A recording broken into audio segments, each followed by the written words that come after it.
الحمد لله نحمده ونستعينه ونستغفره ونؤمن به ونتوكل عليه ونعوذ بالله من شرور أنفسنا ومن سيئات أعمالنا ونعوذ بالله من شرور أنفسنا ومن سيئات أعمالنا من يهده الله فلا مضل له ومن يضلل فلا هادي له ونشهد أن لا إله إلا الله وحده لا شريك له ونشهد أن سيدنا ومولانا وحبيبنا محمدا عبده ورسوله أرسله بالحق بشيرا ونذيرا بين يدي الساعة وداعيا إلى الله بإذنه وسراجا منيرا صلى الله تعالى عليه وعلى آله وأصحابه وبارك وسلم تسليما كثيرا كثيرا. أما بعد فأعوذ بالله من الشيطان الرجيم. بسم الله الرحمن الرحيم. والعصر إن الإنسان لفي خسر إلا الذين آمنوا وعملوا الصالحات وتواصوا بالحق وتواصوا بالصبر. فقال سبحانه وتعالى والذين جاهدوا فينا لنهدينهم سبلنا وإن الله لمع المحسنين.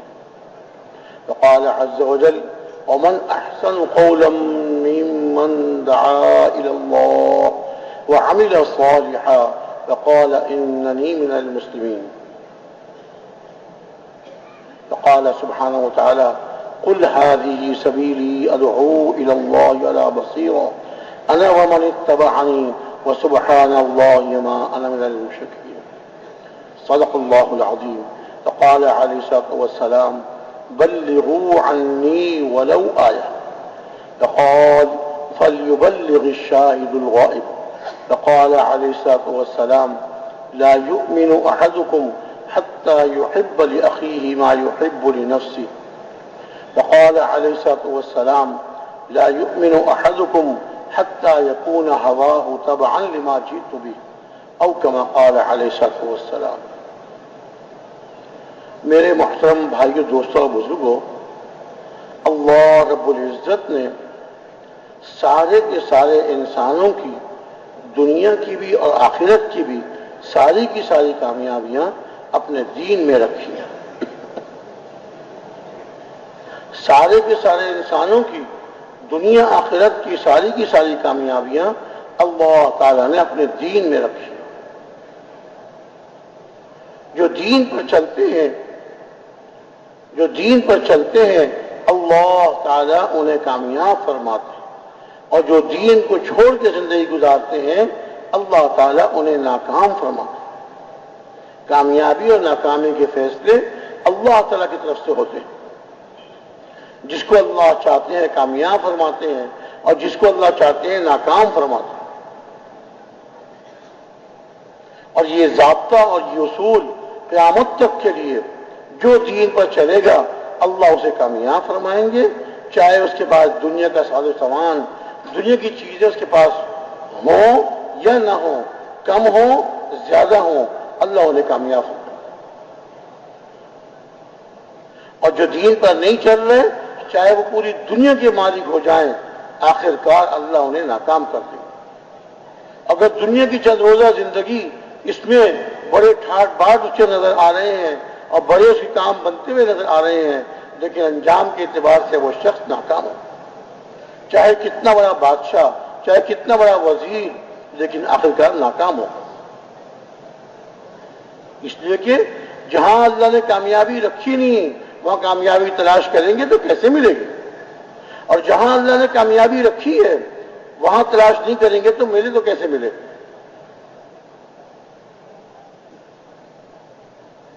سارے انسانوں کی کامیابی، کسی ملک کے رہنے والے، کوئی زبان بولنے والے، جہاں کے بھی رہنے والے ہیں، اللہ نے ان کی کامیابی کا ایک معیار مقرر فرما دیا، اور وہ ہے اللہ کے اتارا ہوا دین، پیارے نبی صلی اللہ علیہ وسلم کے طریقے.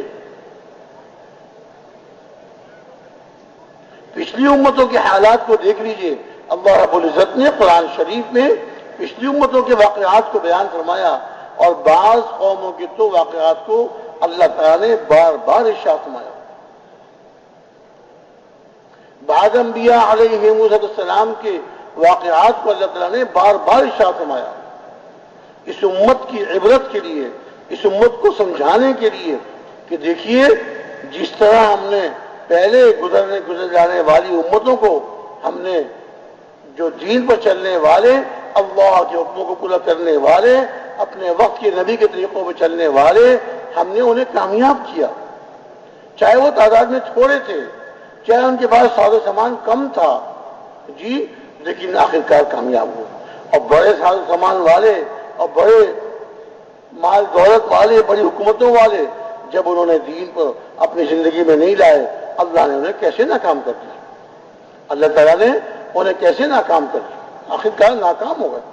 قارون کے بارے میں ہم سب جانتے ہیں، قارون بہت زیادہ مال والا، اللہ تعالیٰ نے قرآن شریف میں ارشاد فرمایا اس کے خزانوں کی چابیاں وَإِنَّ مَفَاتِحَهُ لَتَنُوءُ بِالْعُصْبَةِ أُولِي الْقُوَّةِ، اس کے خزانوں کی چابیاں ایک مضبوط طاقت والی جماعت اٹھانے سے عاجز آ جاتی، اتنی چابیاں تھیں۔ وہ تالے کتنے ہوں گے، وہ خزانے کتنے ہوں گے، جی دنیا کا مالدار ترین انسان تھا، لیکن اللہ کے نبی حضرت موسیٰ علیہ السلام کی بات کو قبول نہیں کر رہا۔ حضرت موسیٰ علیہ السلام شاک مانتے تھے کہ دیکھو یہ سارے خزانے اور یہ سارے مال و دولت اللہ نے تم کو دیا ہے، اس میں اللہ کے حکموں کو پورا کرو، اس مال میں جو اللہ نے حکم دیے ہیں زکوٰۃ نکالو اور اللہ کے نام پر مال کو خرچ کرو۔ وہ کہتا تھا کہ یہ مال تو میں نے اپنے تجربے سے، اپنی قوت سے کمایا ہے۔ اللہ کے نبی کی بات نہیں مانتا، اللہ کے نبی سمجھاتے رہے، آخر شیطان نے اس کے کان میں پھونک ماری اور اس کو وروالایا کہ میں تو مال کے بلبوتے پہ سب کچھ کر سکتا ہوں، مال کے زور پہ سب کچھ کر سکتا ہوں۔ اور اس نے حضرت موسیٰ علیہ السلام کو ذلیل کرنے کے لیے اور ان کو بدنام کرنے کے لیے اس نے ایک اسکیم اور ایک سازش کی، ایک عورت کو بہلایا اور اس کو مال دیا بہت سارا، اور اس سے کہا کہ جب اللہ کے نبی اپنی قوم میں وعظ فرمائیں اور برے کام کی سزا بیان کریں تو تو کھڑی ہو جانا اور تو ان سے کہنا اے موسیٰ علیہ السلام اگر آپ یہ برا کام کریں تو ظاہر ہے وہ یہ مانیں گے کہ بھئی اللہ کا حکم، اللہ کا قانون سب کے لیے ایک ہے، پھر تو ان پر الزام اور تہمت لگا دینا۔ اگر تو نے یہ تہمت لگا دی تو اس کے بعد میں تجھ کو اور اتنا مال دوں، شروع میں مال دیا بہت زیادہ اور بعد میں اور زیادہ مال۔ دماغ میں شیطان نے کیا پھونک دیا، تو بڑے مال کا مالک ہے اور مال کے زور پہ تو سب کچھ کر سکتا۔ حضرت موسیٰ علیہ السلام اپنی قوم میں وعظ فرما رہے ہیں اور بہت کھڑی ہو گئی کہ اے موسیٰ یہ جو آپ گناہ کی سزا بیان کر رہے ہیں یہ سزا سب کے لیے ہے؟ مانا کہ اللہ کا حکم ہے اور اللہ کے حکم کے آگے سب کو حکم ماننا ہے، اللہ کا قانون ہے۔ اگر آپ سے گناہ ہو جائے مانا الیاذ باللہ فرمایا کہ سب کے لیے ایک ہی حکم ہے۔ اس نے تہمت لگا دی، آپ پر تہمت لگا۔ حضرت موسیٰ علیہ السلام تو یہ سن کے حیران رہ گئے، یہ کیا کہہ رہی ہے، یہ کیا بک رہی ہے؟ اللہ کے نبی تھے، اس نے فرمایا کہ سچ سچ کہہ کیا بات ہے، سچ سچ کہہ کیا بات ہے۔ اللہ نے اس کے دل میں ایسا خوف ڈال دیا، اللہ نے اس کے دل میں ایسا روب ڈال دیا، کہنے لگی کہ نہیں آپ تو بالکل پاک ہیں، آپ نے کوئی گناہ نہیں کیا، یہ تو مجھے قارون نے اتنا مال دیا اور اس تہمت کے لگانے کے بعد اس نے مجھے اتنے مال کا مجھ سے وعدہ کیا، آپ بالکل پاک ہیں، آپ سے کوئی گناہ نہیں۔ قارون کی سازش کا اس نے اقرار کر لیا۔ اب حضرت موسیٰ علیہ السلام اللہ کے سامنے سجدے میں پڑ گئے اور عرض کیا کہ اے اللہ اب تو قارون نے حد کر دی، اب تو اپنی پکڑ اس پہ نازل فرما دیجئے، اس کو پکڑ لیجئے۔ اللہ رب العزت نے فرمایا آپ سر اٹھائیے، سجدے سے سر اٹھائیے اور زمین کو حکم دیجئے جو آپ حکم دیں گے زمین آپ کا حکم مانے گی۔ اللہ نے زمین کو ان کے حکم کے تابع کر دیا۔ حضرت موسیٰ علیہ السلام اٹھے اور زمین سے کہا، اے زمین پکڑ اس قارون کو، پکڑ اس قارون کو۔ زمین نے قارون کے پاؤں زمین میں دھس گئے، قارون کے پاؤں زمین میں دھس گئے۔ بڑی کوشش کر رہا ہے نکلنے کی، پاؤں نکالنے کی کوشش کر رہا ہے، وہ تو اللہ کا عذاب اب شروع ہو چکا تھا۔ ہر جتن کیا، ہر زور لگایا، پاؤں نہیں نکل سکے زمین سے۔ حضرت موسیٰ علیہ السلام نے زمین کو حکم دیا، اور پکڑ، گھٹنے تک زمین میں دھنس گیا، پیٹ تک، ناک تک دھس گیا۔ اب شیطان نے اس کے کان میں پھونکا، کہنے لگا، اچھا اچھا اچھا اے موسیٰ، میں سمجھ گیا، تم تو مجھے اللہ کے عذاب میں گرفتار کروا رہے ہو اور میرے مال پہ تم قبضہ کر لو گے۔ حضرت موسیٰ علیہ السلام کو جلال آ گیا، اپنے ایمان والوں نے ساتھیوں سے کہا کہ جاؤ اس کا سارا مال لا کے اس کے سر پہ ڈالو، یہ بھی جائے گا زمین میں، اس کا سارا مال بھی زمین میں جائے گا۔ ہمارے پیارے نبی صلی اللہ علیہ وسلم نے ارشاد فرمایا، مفہوم اس طرح سے ہے کہ قارون اپنے سارے مال سمیت قیامت تک زمین میں دھستا رہے گا، دھستا رہے گا۔ وہ بھی زمین میں گیا، اس کا مال بھی زمین میں گیا، اللہ کے عذاب میں گرفتار ہو گیا۔ ماننے والوں کو اللہ کامیاب فرماتے ہیں، نہ ماننے والوں کو اللہ ناکام فرماتے ہیں۔ کامیابی ناکامی اللہ کیسے آتی ہے؟ اگر نہ ماننے والے، اگر اس کے پاس چند سکے، تھوڑا سا مال آ گیا، چیزیں اچھی اچھی آ گئیں، لیکن کبھی اس کے دل میں سکون اطمینان نہیں آ سکتا۔ بڑی قیمتی کوٹھی ہے، بڑی قیمتی کار ہے، بڑی قیمتی کپڑے پہنتا ہے، لیکن دل اس میں کبھی اس کے سکون نہیں آئے گا کہ دنیا کے ساز و سامان میں اور دنیا کی چیزوں میں اللہ تعالیٰ نے سکون رکھا ہی نہیں۔ سکون ملے تو کیسے ملے؟ اللہ کے حکموں کو توڑ کر، پیارے نبی صلی اللہ علیہ وسلم کے طریقوں کو چھوڑ کر اس کو کبھی سکون مل نہیں سکتا۔ کسی حکومت کا مجرم ہو، جرم کیا، حکومت کو پتہ چل گیا، حکومت کے پاس سارے ثبوت ہیں، اس کو پکڑنا چاہتی ہے، وہ آدمی کبھی سکون میں رہ سکتا ہے؟ اس کو تو ہر وقت فکر رہے گی، خوف رہے گا، دھڑکا لگا رہے گا، پتہ نہیں مجھے کسی پولیس والے کو دیکھے گا اس کا دل کانپنا شروع ہو جائے گا، کسی فوجی کو دیکھے گا پریشان ہو جائے گا، کہیں مجھے تلاش نہ کر رہا ہو، کہیں مجھے پکڑنے کی کوشش نہ کر رہا ہو۔ ایک چھوٹی سی حکومت، دنیا کی حکومت، اس کا مجرم کبھی سکون اطمینان سے نہیں رہ سکتا۔ اللہ کا مجرم، اللہ تعالیٰ جو ساری کائنات کے مالک اور ساری کائنات کے خالق، اس کا اللہ کا مجرم کیسے سکون سے رہ سکتا ہے؟ وہ اللہ جو دنیا کے ذرے ذرے کے مالک ہے، ساری کائنات اس کے حکم کی تابع ہے۔ کائنات میں وہ ہوتا ہے جو اللہ چاہتے ہیں، اور کائنات میں وہ نہیں ہوتا جو اللہ نہیں چاہتے۔ اللہ کے چاہنے سے ہوتا ہے، اللہ کے چاہنے سے ہوتا ہے، جو اللہ چاہتے ہیں وہ ہوتا ہے، اور جو اللہ نہیں چاہتے وہ نہیں ہوتا۔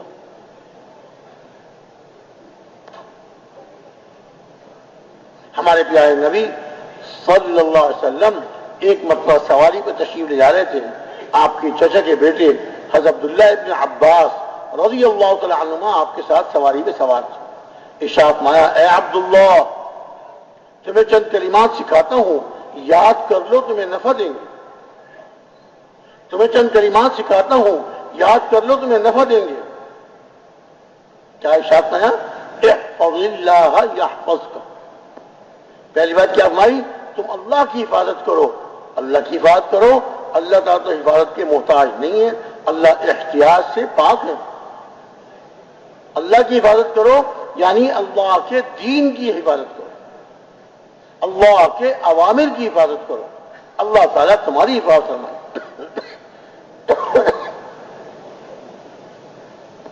اور فرمایا احفظ اللہ تجدہ تجاہک، تم اللہ کی یعنی اللہ کے دین کی حفاظت کرو، اللہ تعالیٰ کو اپنے سامنے پاؤ گے۔ پھر شاہ فرمایا جب تمہیں کچھ مانگنا ہو تو ایک اللہ ہی سے مانگو۔ کس سے مانگو بھائی؟ ایک اللہ ہی سے مانگو۔ ایک ہے نا ایک اللہ سے مانگو، اور ایک ہے اللہ ہی سے مانگو۔ عطا فرمانے والے وہی ہیں۔ جب تمہیں کچھ مانگنا ہو ایک اللہ ہی سے مانگو۔ وَإِذَا اسْتَعَنْتَ فَاسْتَعِنْ بِاللَّهِ، اور جب تمہیں مدد طلب کرنی ہو، تمہیں مدد چاہیے ہو، ایک اللہ ہی سے مدد مانگو۔ ہر نماز کی ہر رکعت میں ہم یہ اقرار کرتے ہیں ایاک نعبد و ایاک نستعین، اے اللہ ہم آپ ہی کی عبادت کرتے ہیں اور آپ ہی سے مدد چاہتے ہیں۔ آپ ہی کی عبادت کرتے ہیں اور آپ ہی سے مدد چاہتے ہیں۔ کیا فرمایا؟ جب تمہیں کچھ مانگنا ہو ایک اللہ سے مانگو، اور جب تمہیں مدد مانگنی ہو وہ بھی اللہ ہی سے مانگو۔ عطا فرمانے والے بھی وہی ہیں، مدد فرمانے والے بھی وہی ہیں۔ اور پھر صاف صاف ارشاد فرما دیا کہ دیکھو اگر زمین والے تمہیں نفع دینا چاہیں، تمہیں کچھ فائدہ پہنچانا چاہیں، تو تم کو وہی فائدہ پہنچے گا جو اللہ نے تمہارے لیے لکھ دیا ہے۔ ان کے چاہنے سے نہیں، اللہ کے لکھنے سے، اللہ کے فیصلے سے۔ اگر زمین والے تمہیں نقصان پہنچانا چاہیں، زمین والے، اب زمین والوں سے کیا مراد ہے؟ سارے انسان، یا ایک ملک، ایک حاکم، ایک بادشاہ، ایک وزیر نہیں، زمین والے، ساری زمین والے اگر تمہیں نقصان پہنچانا چاہیں تو نقصان تم کو وہی پہنچے گا جو اللہ نے تمہارے لیے لکھ دیا ہے۔ اللہ کے چاہنے سے نفع ملتا ہے، اللہ کے چاہنے سے نقصان پہنچتا ہے، دنیا والوں کے چاہنے سے نہ نفع ملتا ہے نہ نقصان پہنچتا ہے۔ صرف ایک اللہ، واللہ غالب علی امری ولکن اکثر الناس لا یعلمون، اللہ تعالیٰ اپنے فیصلے پر غالب ہیں، لیکن لوگوں میں سے بہت سے لوگ جانتے نہیں، بہت سے لوگ جانتے نہیں۔ ورنہ فیصلہ اللہ کا چلتا ہے، حکم اللہ کا چلتا ہے، حکم اللہ کا چلتا ہے۔ آیا کہ زمین والے تمہیں نفع دینا چاہیں، نفع وہی ملے گا جو اللہ نے تمہارے لیے لکھ دیا ہے، اور زمین والے اگر تمہیں نقصان پہنچانا چاہیں تو نقصان وہی پہنچے گا جو اللہ نے لکھ دیا ہے۔ اور اس کے بعد صاف صاف ارشاد فرما دیا رفعت الاقلام وجفت الصحف، تقدیر کے لکھنے والے قلم، تقدیر کے لکھنے والے قلم اٹھا لیے گئے اور صحیفوں کی سیاہی خشک ہو چکی۔ زمین و آسمان کے پیدا فرمانے سے 50,000 سال پہلے اللہ نے قلم کو حکم دیا لکھ۔ یا اللہ کیا لکھوں؟ ارشاد ہوا جو کچھ ہو چکا وہ لکھ، اور جو ہونے والا ہے وہ لکھ۔ سب کچھ قلم نے لکھ دیا، ہر چھوٹی چیز بڑی چیز سب چیز اللہ نے حکم دیا، اللہ کے حکم سے قلم نے لکھ دیا۔ اب وہ ہوگا جو اللہ نے چاہا، جو اللہ کے حکم سے قلم نے لکھا وہ ہوگا۔ اور اللہ تعالیٰ نے بھی یہ لکھوا کر انسان کو مجبور نہیں کر دیا۔ کیا کریں جی، تقدیر میں لکھا ہوا تھا، اگر کوئی نفع پہنچ جائے، فائدہ ہو جائے، کسی تاجر کو بڑا والا فائدہ ہو جائے، کبھی نہیں کہتا جی کیا کریں تقدیر میں لکھا ہوا تھا، نہیں، فائدہ ہو رہا ہے، نفع ہو رہا ہے، سمجھا میں نے بڑی حکمت سے کام لیا اور میں نے بڑی سمجھداری سے کام کیا، مجھے اتنا نفع مل گیا، اس کو اپنی طرف منسوخ کرتا ہے۔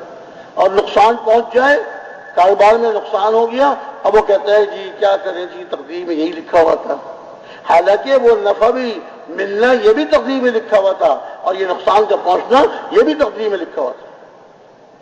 اللہ تعالیٰ کا علم لامحدود، اللہ تعالیٰ بڑے علم والے ہیں۔ اللہ تعالیٰ نے اپنے علم کے کمال پر یہ لکھوا دیا اس شخص نے دنیا میں جا کے سعید بننا ہے کہ شقی بننا ہے، یہ نیک بخت ہوگا یا بدبخت ہوگا۔ جب بچہ ماں کے پیٹ میں ہوتا ہے 4 مہینے کے بعد اللہ تعالیٰ فرشتوں کو بھیجتے ہیں جو اللہ کے حکم سے اس بچے میں آ کے روح پھونک دیتا ہے اور اس کی عمر لکھ دیتا ہے دنیا میں کتنا رہے گا، اور یہ دنیا میں جا کے سعید بنے گا یا شقی بنے گا۔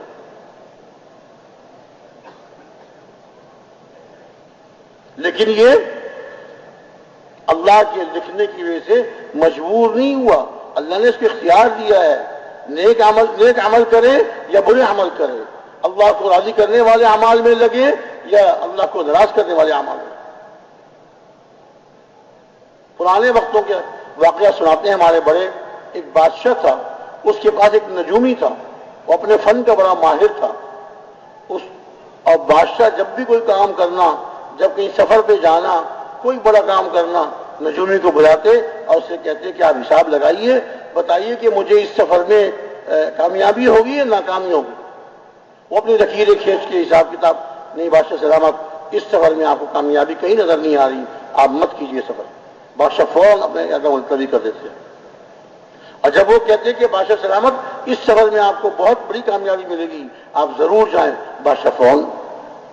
وزیر وزراء بہت جلتے تھے اس سے کہ یہ کیا، اسے کیا پتا، ایسی الٹی سیدھی لکیریں کھینچ کر کہتا ہے بادشاہ سلامت آپ سفر کیجئے، آپ سفر نہ کیجئے، اسے کیا پتا۔ اس کو بادشاہ کی نگاہ سے گرانا چاہیے۔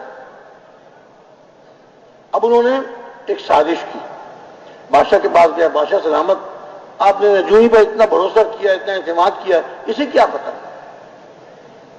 پھر کیا چاہتے ہو آپ؟ بادشاہ سلامت اس کا امتحان لیجئے، اس کا امتحان لیجئے۔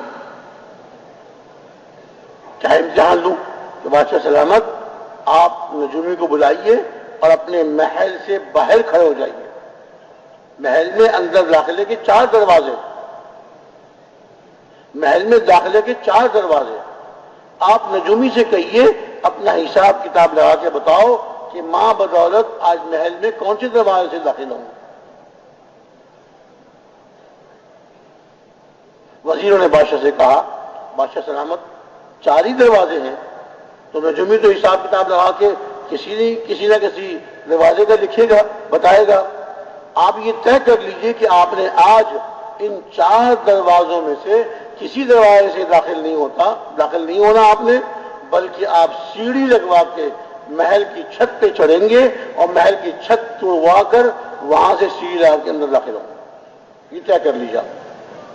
اب اس سے کہیے حساب لگا لیں، یہ امتحان لیجیے اس کا، آج پتہ چل جائے گا آپ کو کتنا آپ کو دھوکہ دیتا ہے۔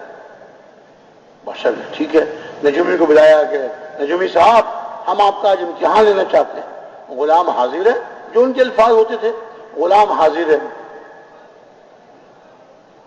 تو بادشاہ نے کہا کہ دیکھیے آپ حساب کتاب لگا کے بتائیے ماں بدولت آج محل میں کون سے دروازے سے داخل ہوں گے، ابھی لیجیے۔ نجومی نے اپنا حساب کتاب لگایا، سب کچھ کیا، اور اس کے بعد اس نے کہا کہ بادشاہ سلامت میں بتا تو دوں گا آپ کو کہ آپ کون سے دروازے سے داخل ہوں گے، لیکن میری ایک شرط یہ ہے کہ میں آپ کو زبانی نہیں بتاؤں گا، اس وجہ سے میں کہوں گا آپ مشرقی دروازے سے داخل ہوں گے، آپ داخل ہو جائیں مغربی دروازے سے، میں کہوں گا مغربی دروازے سے، آپ اپنا زیادہ مغربی سے آپ کا تھا، آپ زیادہ بدل کے مشرق سے۔ کیا شرط ہے؟ شرط یہ ہے کہ میں آپ کو زبانی نہیں بتاؤں گا، میں کاغذ پہ آپ کو لکھ کے دوں گا اور وہ کاغذ آپ کے پاس ہوگا، آپ اس کو طے کر کے اپنی جیب میں رکھ لیجئے، اور جس دروازے سے آپ چاہیں محل میں داخل ہوں، اور محل میں داخل ہو کر وہ پرچہ اندر جا کے کھولیے آپ۔ بادشاہ کہ یہ تو کوئی بات نہیں ہے، یہ تو ایسی بڑی بات نہیں ہے، کوئی ایسی سخت شرط نہیں ہے، ٹھیک ہے مجھے منظور ہے۔ نجومی نے اپنے ایک دفعہ اور سب حساب کتاب لگا کر پرچے اس نے لکھ دیا، پرچے میں لکھ دیا کہ بادشاہ کون سے دروازے سے داخل ہوں گے، پرچہ طے کر کے بادشاہ کو دے دیا۔ بادشاہ نے کہا آپ کا حساب پورا ہو گیا، پرچہ جیب میں رکھ لوں کہ جی رکھ لیجئے، آپ اپنے حساب میں اپنے کام میں آپ پکے ہیں، فیصلہ کر دیا کہ جی پکا ہوں میں۔ پرچے کو پہلے نہ کھولیے گا، محل کے اندر دروازے سے جانے کے بعد محل کے اندر بیٹھ کر سب کے سامنے کھولیے گا۔ بہت اچھا۔ جب پرچہ اس نے دے دیا تو بادشاہ نے کہا لاؤ سیڑھی، بادشاہ کا حکم، سیڑھی لائی گئی، بادشاہ چھت پہ چڑھ گئے، توڑ چھت توڑوائی اور اس میں سیڑھی لگا کے بادشاہ چھت کے راستے سے سیڑھی کے ذریعے محل میں داخل۔ باقی وزیر وزراء جو تھے، جو امتحان اس نجومی کو ذلیل کرنا چاہ رہے تھے، وہ دروازوں سے داخل ہو گئے، نجومی بھی دروازے سے آ گیا۔ اندر محل کے اندر پہنچ کے بادشاہ بیٹھ گئے، سارے وزراء اور نجومی سب بیٹھ گئے۔ اب وزراء اور نجومی کو دیکھیں کہ یہ بہت پریشان ہوگا، اب تو اس نے کوئی نہ کوئی دروازہ لکھا ہوگا، اب بادشاہ دروازے سے داخل نہیں ہوئے، لیکن نجومی مطمئن بیٹھا ہوا ہے۔ اب وزیروں کو پریشانی ہو رہی ہے، یہ پریشان نہیں ہوا۔ خیر جب سب آ گئے تو بادشاہ نے سب کے سامنے جیب سے پرچہ نکالا اور کھول کے اس نے پڑھا تو اس میں لکھا ہوا تھا نجومی نے کہ بادشاہ سلامت آج محل کے 4 دروازوں میں سے کسی دروازے سے داخل نہیں ہوں گے۔ نجومی نے لکھا ہوا تھا کہ آج بادشاہ سلامت محل کے 4 دروازوں میں سے کسی دروازے سے داخل نہیں ہوں گے، بلکہ بادشاہ سلامت سیڑھی لگوا کر محل کی چھت توڑوا کر وہاں سیڑھی لگا کر وہاں سے داخل ہوں گے۔ جب بادشاہ نے یہ پڑھ کے سارے وزیروں کو سنایا، اب وزیروں کی تو جان نکل گئی، اور انہوں نے تو وہ نجومی کو ذلیل کرنے کے لیے اور نجومی سے بادشاہ کا اعتماد اٹھانے کے لیے یہ ساری سازش کی تھی۔ بادشاہ نے کہا دیکھ لیا آپ لوگوں نے، اسی لیے تو میں سے بھروسہ کرتا ہوں، اس پہ یقین ہمارے بڑے فرمایا کرتے تھے، ہمارے بزرگ فرمایا کرتے تھے کہ دیکھیے ایک انسان ہے، اس نے محنت کر کر کے اپنے فن میں اتنا کمال پیدا کر لیا کہ جو بادشاہ نے بعد میں کرنا تھا وہ اپنا حساب کتاب لگا کے وہ لکھ کے اس نے دے دیا۔ اللہ رب العزت تو وَلِلَّهِ الْمَثَلُ الْأَعْلَىٰ، اللہ تعالیٰ تو ہر مثال سے پاک ہیں، ان کا علم تو لامحدود، ان کے علم کا تو کوئی ٹھکانہ نہیں۔ اپنے علم کے کمال پر اللہ یہ لکھوا دیتے ہیں کہ یہ شخص دنیا میں جا کر سعید بنے گا یا شقی یا بدبخت بنے گا۔ اس لکھوانے کا مطلب یہ نہیں کہ وہ انسان مجبور ہو گیا۔ جیسے نجومی نے لکھ کر دیا تھا تو آپ سے پوچھتا ہوں بتائیے کیا بادشاہ اس کے لکھنے کی وجہ سے مجبور ہو گیا تھا؟ ہرگز نہیں، بلکہ بادشاہ کو اختیار تھا، چاہتا تو بادشاہ چاہتا تو کسی دروازے سے داخل ہو جاتا، لیکن جو بادشاہ نے فیصلہ کیا تھا وزیروں کے کہنے پر اس پہ عمل کیا، اور نجومی نے اسی کے بارے میں یہ لکھ دیا۔ حدیث شریف میں آتا ہے جس کا مفہوم اس طرح سے ہے کہ اللہ تعالیٰ نے اپنے ایک نبی کو یہ علم خطوط، یہ لکیروں کا یہ علم دیا تھا۔ اب وہ نبی اللہ کے تشریف لے گئے، لیکن ان کے بعد ان کی کچھ چیزیں باقی ہیں جنہوں نے سیکھا اور لیا اس کو، تو وہ خطوط ان کی جو حساب لگانے والے ہیں، اگر ان کا حساب اللہ کے نبی کے خطوط کے موافق ہو جاتا ہے تو بات سامنے آ جاتی ہے، اور اس کے خلاف ہوتا ہے تو بات غلط ہو جاتی ہے۔ عزم کر رہا تھا، کرنے والے اللہ ہیں۔ اللہ تعالیٰ نے اپنے علم کے کمال پر سب کچھ لکھوا دیا کہ یہ انسان دنیا میں جائے کیا کرے، نیک بخت بنے گا اور بدبخت یا بدبخت بنے گا۔ دیکھیے، اور اللہ تعالیٰ کی طرف سے کامیابیوں کے وعدے یہ نیک عملوں پر ہیں، برے عملوں پر نہیں۔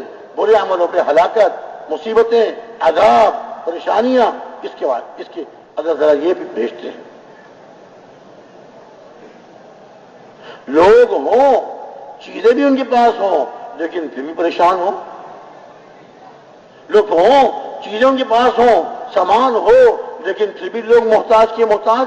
یہ اللہ کی طرف سے بے برکتی کا ظہور، اللہ کی طرف سے ناراضگی کا اظہار۔ بارشوں کا موسم ہو، بارش نہ ہو، اللہ کی ناراضگی کی نشانی۔ پہاڑوں میں برف باری کا موسم ہو اور برف نہ پڑے، یہ اللہ کی ناراضگی کی نشانی۔ بارش یا برف، یہ کوئی بڑی سے بڑی حکومت، بڑے سے بڑا ملک جی رکی بارش کو برسا نہیں سکتا، اور بڑے سے بڑا ملک اور بڑی سے بڑی حکومت، بڑی سے بڑی طاقت برستی ہوئی بارش کو بند نہیں کر سکتے۔ لے آئیے اپنی توپیں، لے آئیے اپنے ہتھیار، بند کروائیے اس بارش کو اپنے ہتھیاروں سے، بے بس ہیں، کچھ نہیں کر سکتے۔ ہمارے پیارے نبی صلی اللہ علیہ وسلم کی 2 رکعت نماز میں جب اللہ کے دھیان کے ساتھ، خشوع و خضوع کے ساتھ اور یقین کے ساتھ پڑھی جاتی ہے، ان 2 رکعت پہ اللہ فیصلہ فرما دیتا ہے۔ رکی ہوئی بارش کو اللہ تعالیٰ برسانے کا حکم دیتے ہیں اور برستی بارش کو اللہ پاک رکوا دیتے ہیں. ہمارے پیارے نبی صلی اللہ علیہ وسلم جمعے کی نماز کے لیے مسجد نبوی میں تشریف لائے، منبر پہ تشریف فرما ہوئے. ایک صحابی کھڑے ہوئے، یا رسول اللہ مویشی مر رہے ہیں، ہم پیاسے ہیں. مفہوم اس طرح سے آپ نے فرمایا تم کیا چاہتے ہو، میں اللہ سے دعا کروں کہ اللہ بارش بھیج دے؟ جی یا رسول اللہ دعا فرما دیجیے. حضور نے وہیں جمعے کے دن منبر پہ بیٹھے بیٹھے ہاتھ اٹھائے، اللہم اغثنا اللہم اغثنا، اے اللہم اغثنا، اے اللہ ہم پہ بارش برسا. بس دعا حضور کی، جمعے کے وقت کی، خطبے کے وقت کی دعا. منبر شریف پہ تشریف فرما ہے، اے اللہ بارش برسا، ہم کو بارش عطا فرما. حضور کی دعا. ابھی نماز ختم ہو کے لوگ اپنے گھروں کو نہیں پہنچے تھے کہ بارش چاروں طرف سے بادل آئے اور بارش برسنی شروع ہو گئی. بارش برسنی شروع ہو گئی. اب نماز پڑھ کے فارغ ہوئے. اب صحابہ بارش سے بچتے ہوئے کبھی اس دکان کے چھت کے نیچے، کبھی ادھر اس کے نیچے بارش سے بچتے ہوئے حضور مسکرائے. یہ تو بارش مانگ رہے تھے، اب بارش آ گئی تو اس سے بچ رہے. خیر ایک ہفتے تک دن رات بارش ہوتی ہے. ایک ہفتے تک سرکار کی دعا تھی. جمعے کے دن، جمعے کے وقت کی دعا تھی، ایسی قبول. ایک ہفتے تک بارش ہی بارش. اگلے جمعے کو تشریف لائے سرکار، منبر پہ تشریف فرما ہوئے. ایک صحابی کھڑے ہوئے. راوی فرماتے ہیں کہ میں نہیں سمجھ سکا کہ وہی صحابی جو پچھلے جمعے کو کھڑے ہوئے تھے بارش کی دعا کرانے کے لیے وہی صحابی تھے یا کچھ دوسرے تھے. 12 صحابی کھڑے ہوئے، یا رسول اللہ گھر گر گئے، تہدمت البیوت، گھر گر گئے، مویشی ڈوب گئے. ارشاد فرمایا تم کیا چاہتے ہو، میں اللہ سے دعا کروں کہ اللہ تعالیٰ بارش کو روک دے؟ یا رسول اللہ اب تو بہت ہو گئی. کچے گھر ہوتے تھے اس زمانے میں، ایک ہفتے تک کچے گھروں بارش برسے گی تو. آپ نے وہیں بیٹھے بیٹھے اللہم حوالینا ولا علینا، اللہم حوالینا ولا علینا، اے اللہ ہمارے ارد گرد برسا، ہم پہ نہ برسا.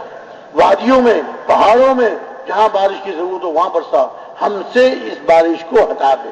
راوی فرماتے ہیں کہ میں نے خود دیکھا آپ نے اپنے ہاتھوں سے اشارہ فرمایا کہ ہم سے اس بارش کو ہٹا دے.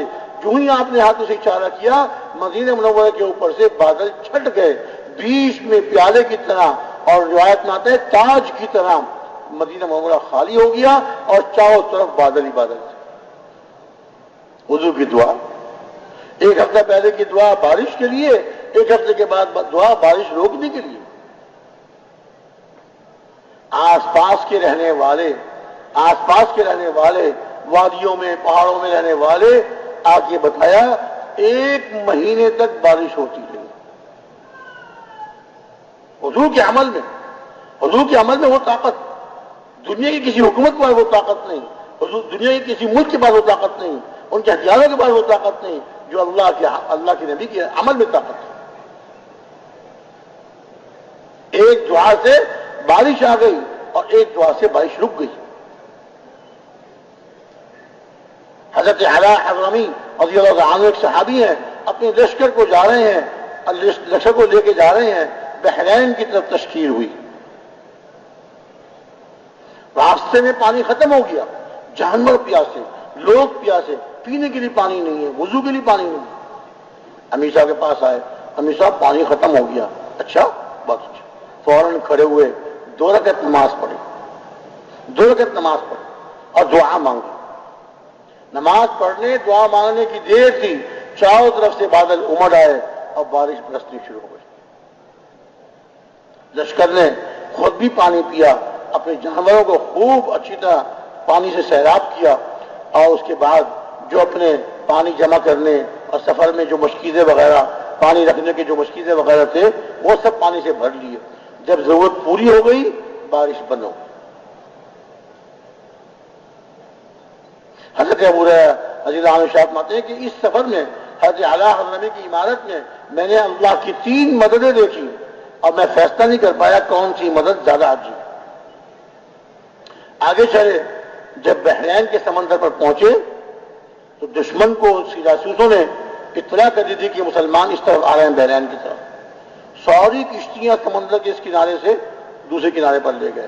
اب یہ پہنچتے ہیں، لشکر پہنچتا ہے، کوئی کشتی نہیں ہے، کوئی ظاہری سبب سمندر کو پار کرنے کا نہیں ہے۔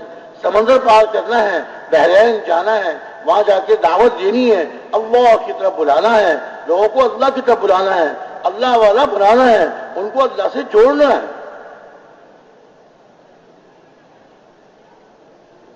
حضرت اعلیٰ حضرمی رضی اللہ تعالی عنہ اپنے لشکر سے ارشاد مایا، اللہ تعالیٰ کے چند نام بتائے، اللہ تعالیٰ کے چند نام بتائے اور ارشاد مایا اللہ کے ان ناموں کو لے کر اپنے گھوڑے، اپنے اونٹ سمندر پہ ڈال دو۔ ایسی وہ حکم دینے والے، ایسے ہی وہ حکم ماننے والے۔ کسی ایک صحابی نے کہا امیر صاحب کیا فرما رہے ہیں؟ کہیں اونٹ گھوڑے سمندر بھی چلا کرتے ہیں؟ نہیں۔ جیسے ان کو یقین تھا کہ اللہ کی مدد ہمارے ساتھ ہے، ایسے ان کو یقین تھا کہ یقیناً اللہ کی مدد ہمارے ساتھ ہے۔ جب اللہ کے دین کے لیے ہم نکلے ہیں، اللہ کے دین کو زندہ کرنے کے لیے اور دین کی محنت کو دنیا میں عام کرنے کے لیے ہم نکلے ہیں، اللہ کی مدد ہمارے ساتھ ہے۔ یا ایھا الذین آمنوا ان تنصروا اللہ ینصرکم ویثبت اقدامکم، اے ایمان والو اگر تم اللہ کی یعنی اللہ کے دین کی مدد کرو گے، اللہ تعالیٰ تمہاری مدد فرمائے۔ اللہ کی مدد ان کے ساتھ ہے۔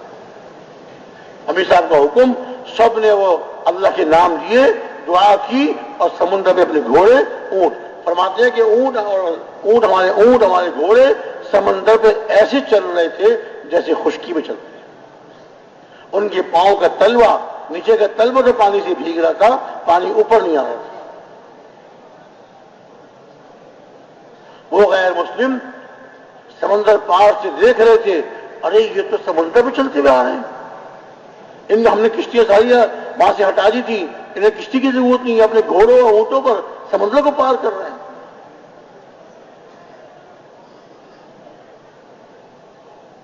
ایسا اللہ تعالیٰ نے ایسا ان کے دل میں روب ڈالا، جب یہ حضرات پہنچتے ہیں کہتے ہیں جی ہم آپ سے لڑیں گے نہیں، کلمہ پڑھ لو، دعوت دی ان کو، کلمہ پڑھ لو کامیاب ہو جاؤ گے۔ یا ایھا الناس قولوا لا الہ الا اللہ تفلحوا، یہ ہمارے پیارے نبی کا جملہ تھا جو بازاروں میں اور مینا کی گھاٹیوں میں جا کے دعوت دیا کرتے تھے۔ دعوت دی کلمہ پڑھ لو کامیاب ہو جاؤ گے۔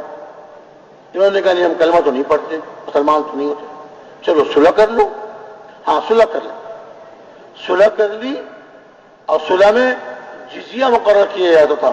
جزیے کی رقم اتنی تھوڑی ہوتی تھی، وہ کوئی پیسے لینا مقصود نہیں ہوتا تھا، مال جمع کرنا مقصود نہیں ہوتا تھا، خزانہ بنائے بہت مال ان سے کھینچ لے، معمولی رقم، مالدار پہ اتنی تھوڑی، درمیانے حال والے پر اتنی اور غریب آدمی پر اتنی، بہت معمولی۔ وہ صرف اس لیے لی جاتی تھی تاکہ ان کے ذہنوں میں یہ رہے ہم کسی کے ماتحت ہیں، ہمارے اوپر دوسرے لوگ ہیں۔ اور یہ صلح بھی اس پر کی جاتی تھی کہ انہوں نے اسلام کو قریب سے دیکھا نہیں، مسلمانوں کی زندگی انہوں نے دیکھی نہیں۔ جب مسلمان یہاں رہیں گے اور ان کے ساتھ لین دین کریں گے، ان کے ساتھ معاملہ کریں گے، تو یہ خود ہی اسلام کی طرف کھچے آئیں گے، اسلام کی خوبیاں ان کے سامنے آئیں گی، اسلام کی خوبیاں ان کے سامنے آئیں گی، اسلام کے فضائل ان کے سامنے آئیں گے، تو یہ خود ہی اسلام کی طرف کھچے چلے آئیں گے۔ صحابہ کا جملہ مشہور ہے، جب پوچھتے تھے کہ آپ کیا چاہتے ہیں، کیا کہا کرتے تھے، کونوا مثلنا، ہمارے جیسے ہو جاؤ، ہماری زندگی دیکھو، ہمارا رہن سہن دیکھو، ہمارے آپس کے معاملات دیکھو، جیسے ہم چل رہے ہیں ایسے تم بھی ہو جاؤ۔ اب اپنی آنکھوں سے دیکھتے تھے ان کے رہن سہن کیسا، ان کے معاملات عمدہ رہن سہن اور عمدہ ان کے معاملات، ان کی معاشرت بہت اعلیٰ، ان کے معاملات بہت اعلیٰ۔ جب یہ وہ دیکھتے تھے تو دل سے یقین کر لیتے تھے ان کی زندگی ہماری زندگیوں سے بہت اچھی ہے۔ سب کچھ ہوتے ہوئے ہماری زندگیاں ناکام ہیں، اور ان کے پاس تھوڑا ہوتے ہوئے یہ کامیاب ہے۔ وہ زبان سے اقرار کرتے تھے کہ یہ جو کہہ رہے ہیں وہ حق بات کہہ رہے ہیں اور صحیح کہہ رہے ہیں، جیسے یہ سکون اور عافیت سے رہ رہے ہیں، ہم ان جیسے ہو جائیں گے، ہم بھی ان کی طرح سکون عافیت سے رہیں گے۔ صلح ہو گئی۔ اب شام تک ایک دن کے اندر معاملات طے کر لیے، اپنے ساتھی مقرر کیے، یہ حاکم ہوں گے، یہ گورنر ہوں گے، یہ فلانے ہوں گے، ان کو مقرر کر کے سارے انتظامات کر کے اب امیر صاحب نے فرمایا کہ جس طرح ہم آئے تھے صبح کو بغیر کشتیوں کے، ایسے ہی شام کو واپس جائیں گے بغیر کشتیوں کے۔ اب تو کشتیاں موجود تھیں، اب تو اسباب موجود تھے، لیکن وہ یقین اللہ تعالیٰ کی ذات عالی پر اور بھروسہ، توکل اور اعتماد اللہ پر۔ قرآن پاک کی آیت میں ہے وَمَن يَتَوَكَّلْ عَلَى اللَّهِ فَهُوَ حَسْبُهُ، جو اللہ پہ توکل کرتا ہے اللہ اس کے لیے کافی ہے۔ ہمارا جس طرح صبح کو بغیر اسباب کے آئے تھے، اسی طرح شام کو بغیر اسباب کے جائیں۔ حدیث شریف میں آتا ہے جس کا مفہوم ہے کہ ارشاد فرمایا کہ جو آدمی اللہ پہ توکل کر لے، اللہ پہ توکل کر لے، اللہ پہ اعتماد کر لے، جیسے اعتماد توکل کرنے کا حق، ساتھ یہ فرمایا اللہ پہ توکل کر لے جیسے توکل کرنے کا حق ہے، جیسے توکل کرنے کا حق ہے۔ ارشاد فرمایا اللہ تعالیٰ پھر ان کو ایسے روزی دیں گے جیسے پرندوں کو روزی دیتے ہیں۔ پرندے اپنے گھونسلوں سے نکلتے ہیں، ان کے پوٹے خالی ہوتے ہیں، اور شام کو اپنے گھونسلوں میں آتے ہیں، ان کے پوٹے بھرے ہوئے ہوتے ہیں۔ اللہ غیب سے ان کی روزی کا انتظام فرماتا ہے۔ پرندے اپنے گھونسلوں سے اڑے صبح کو، ان کے پوٹے خالی، اور شام کو آتے ہیں ان کے پوٹے بھرے ہوئے، سیر ہو کر اپنے گھونسلے میں آ کے بیٹھ جاتے ہیں آرام سے۔ اللہ ایسے پالے گا۔ توکل کر لو اللہ پر جیسے توکل کرنے کا حق۔ اچھا پھر کیا ہے؟ یہ تو ہے نا توکل کیا اللہ پر، اعتماد کیا اللہ پر، اللہ کے احکامات پہ چل رہے ہیں، اللہ تعالیٰ ان کے لیے غیب سے انتظامات مارے۔ اور اگر جب عمل بگڑتے ہیں تو پھر اللہ تعالیٰ کی طرف سے عذابوں کے فیصلے ہوتے ہیں۔ حضرت ابو ہریرہ رضی اللہ تعالیٰ عنہ ایک مرتبہ تشریف فرما تھے، کسی صاحب نے یہ کہا کہ کوئی آدمی کسی پر ظلم کرے، تو ظلم کرنے والے کو اپنے ظلم کرنے کا نقصان اسی کو ہوتا ہے۔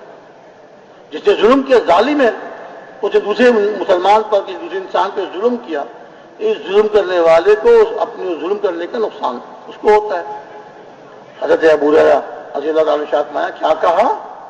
ظالم کے ظلم کا نقصان ظالم کو ہوتا ہے؟ ہاں، ظالم کے ظلم کرنے کا نقصان جیسے خود ظالم کو ہوتا ہے، ایسے اس کے ظلم کا خمیازہ سارے انسان بھگتتے ہیں، اور اس کے ظلم کا خمیازہ جانور تک بھگتتے ہیں۔ اللہ تعالیٰ کی طرف سے مصیبتوں کے عذابوں کے فیصلے ہوتے ہیں۔ ایک آدمی جو ظلم کرتا ہے، اللہ رب العزت بارشوں کو روک دیتے ہیں اس کے ظلم کی وجہ سے، مایا بارش کو روک دیتے ہیں۔ اور ایک پرندہ ہے، روایت میں آتا ہے اس کا نام ہے حبارہ پرندہ۔ ہمارے ملکوں میں نہیں پایا جاتا، عرب کے ملکوں میں ملتا ہے وہ۔ ہمارے اردو میں حبارہ پرندے کے نام کا ترجمہ کیا ہے؟ سرخاب نام کا پرندہ ہمارے تصوروں میں، ہماری لغتوں میں لکھا ہوا ہے، لیکن تصور یہ ہے یہ پرندے کا نام ہے، لیکن یہ پرندہ پایا نہیں جاتا۔ محاورہ بھی، بھائی تم اس کا اتنا خیال کیوں کر رہے ہو؟ کیا اس کے سرخاب کے پر لگے ہوئے؟ یہ محاورہ ہمارے اردو زبان میں، اس کے اتنے خیال کر رہے ہو، اس پہ اتنا عنایات اس پہ کر رہے ہو، کیا اس کے سرخاب کے پر لگے ہوئے؟ عرب ملکوں میں یہ پایا جاتا ہے حبارہ پرندہ۔ حضرت ابو ہریرہ جان ارشاد فرمایا کہ حبارہ پرندہ وہ پرندہ ہے جو اپنے دانے دنکے کی تلاش میں اپنے گھونسلے سے نکلتا ہے اور زمین پہ تلاش کرتا ہے اور تلاش کرتے کرتے بعض دفعہ جب اس کو دانے نہیں ملتے میلوں اڑ جاتا ہے، میلوں دور چلا جاتا ہے۔ تو فرمایا ظالم کے ظلم کرنے سے اللہ تعالیٰ اس کی ظلم کی نحوست سے اللہ تعالیٰ بارشوں کو روک دیتے ہیں، بارشیں رک جاتی ہیں، زمینیں خشک ہو جاتی ہیں، گھاس پھوس دانے دمکے اس میں نہیں اگتے. اب یہ ہمارا پرندہ اپنے گھونسلے سے نکلتا ہے اور اپنے دانے دمکے کی تلاش میں اور میلوں اڑتا چلا جاتا ہے. اس کو دانے نہیں ملتے، اپنی خوراک نہیں ملتی، اور یہ اڑتے اڑتے مایوس ہو کے واپس آ جاتا ہے، اپنے گھونسلے میں آ کے بیٹھ جاتا ہے، اور بیٹھے بیٹھے بھوکے بھوکے دانا دمکا اس کو ملا نہیں، بھوک سے یہ پرندہ اپنے گھونسلے میں مر جاتا ہے. یہ پرندہ اس پہ جو ہے یہ جو مصیبت آئی بھوک کی وجہ سے مرا، یہ اس ظالم کے ظلم کی وجہ سے. عمل اچھے ہوں گے اللہ ایسے روزی دیں گے، توکل کرے گا اللہ پہ جیسے توکل کرنے کا حق ہے، اللہ ایسے روزی دیں گے جیسے پرندے کو دیتے ہیں. اور جب ظلم کرے گا، اپنے بھائیوں پر ظلم کرے گا، مسلمان پہ ظلم کرے گا، اللہ تعالیٰ بارشوں کو روک دیں گے اور اللہ کے عذاب نازل ہوں گے. اور پرندے کا تو آ گیا ربنا کی ارشاد میں، اور ویسے نہ معلوم کتنے انسانوں پر اس کا نقصان پہنچے گا. عملوں پر اللہ کے نیک عملوں پہ اللہ کیسے فیصلے ہوتے ہیں اور برے عملوں پہ اللہ کیسے فیصلے ہوتے ہیں. نیک عملوں پہ اللہ تعالیٰ کیسے اچھے فیصلے آتے ہیں، انسانوں کے موافقت کے فیصلے، انسانوں کے موافق فیصلے آتے ہیں. جو انسان جو ایمان والے چاہتے ہیں اللہ وہ فیصلے مارتے ہیں، اور جب عمل بگڑتے ہیں تو اللہ تعالیٰ کی طرف سے وہ فیصلے ہوتے ہیں جو ان کے لیے پریشانیوں اور مصیبتوں کے فیصلے ہوتے ہیں.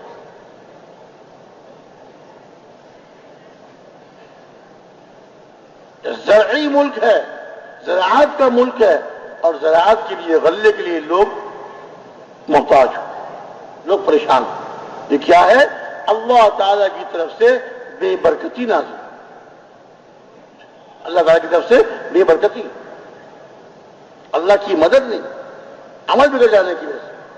ارشاد مایا قرآن پاک کی آیت ہے، اعوذ باللہ من الشیطان الرجیم، وَلَوْ أَنَّ أَهْلَ الْقُرَىٰ آمَنُوا وَاتَّقَوْا لَفَتَحْنَا عَلَيْهِمْ بَرَكَاتٍ مِّنَ السَّمَاءِ وَالْأَرْضِ. اگر یہ بستیوں والے ایمان لے آتے اور تقوی اختیار کرتے، اگر یہ بستیوں والے ایمان لے آتے اور تقوی اختیار کرتے، ارشاد مایا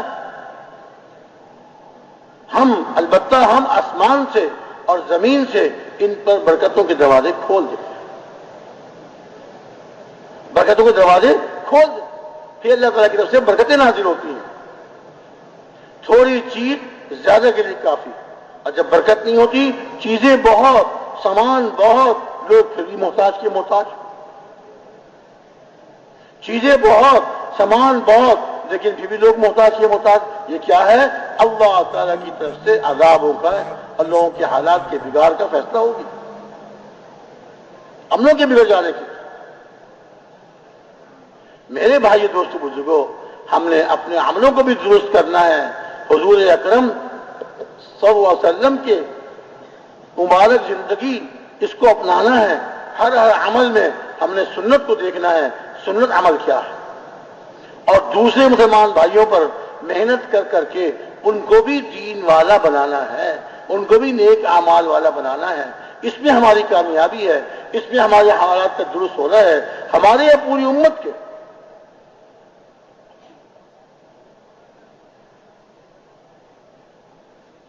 برکتیں نازل ہوتی، آسمان سے برکتیں، زمین سے برکتیں.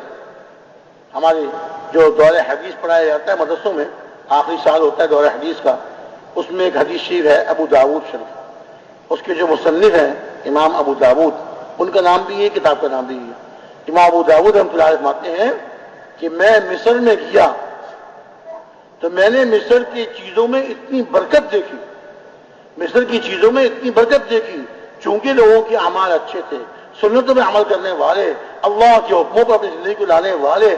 وہاں کہ میں نے ان کی چیزوں میں اتنی برکت دیکھی کہ میں نے ککڑی بازار میں دیکھی، ککڑی ہوتی ہے نا، ککڑی پنجابی والے کہتے ہیں تر ککڑی دیکھی جو 13 بالش لمبی تھی. یہ برکتوں والا کام، 13 بالش. ہمارے یہاں تو 1 بالش، پونی بالش پتلی موٹی ہوتی ہے. اور دیکھیے میں 13 بالش لمبی ککڑی دیکھی، اور ترنج اتنی بڑی دیکھی، نارنگی اتنی بڑی ترنج دیکھی کہ اس کو کاٹ کر آدھا اس کا حصہ اونٹ کے بورے میں ایک طرف رکھا گیا اور آدھا یعنی پورا ایک طرف کا بورا پوری ترنج کے لیے کافی نہیں تھا، کاٹ کر آدھا حصہ اس کے اونٹ کے بورے میں ایک طرف اور دوسرا حصہ اونٹ کے دوسرے بورے میں. برکت اللہ تعالیٰ کی طرف سے برکتوں کے فیصلے ہوتے ہیں. دشمنوں سے حفاظت، دشمنوں سے حفاظت.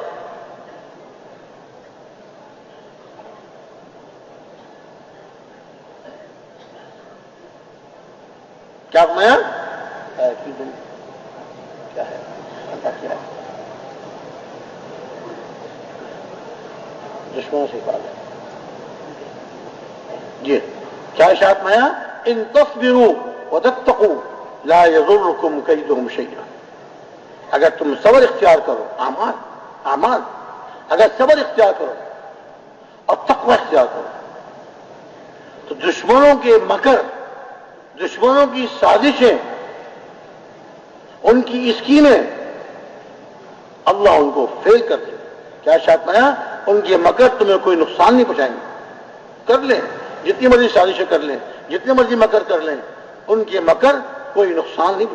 ان تصبروا وتتقوا، صاف شاف صبر کرو، صبر کرو، تقوی اختیار کرو، ان کی سازشیں تمہیں کوئی نقصان نہیں پہنچائیں گے. ان اللہ بما یعملون محیط، بے شک اللہ تعالیٰ جو کچھ وہ کر رہے ہیں اس کا احاطہ فرمانے والا.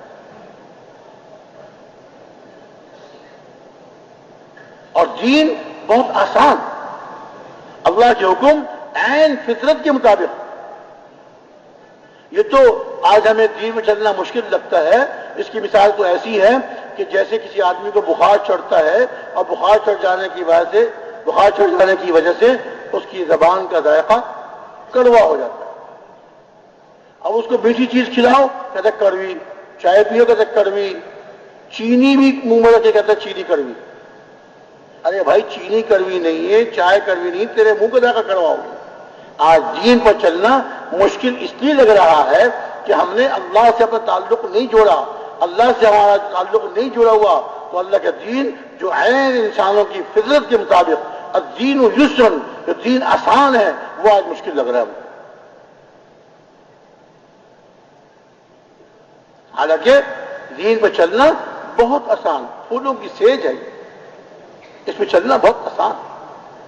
چلتے چلے جائیں، اللہ کو راضی کرتے چلے جائیں، اللہ کا ایک ایک حکم اور پیارے نبی صلی اللہ علیہ وسلم کی ایک ایک سنت، آپ کا ایک ایک مبارک طریقہ اپنی زندگی میں لاتے چلے جائیں. اللہ تعالیٰ دنیا آخرت میں اللہ تعالیٰ چین اور سکون اور کامیابی عطا فرمائے.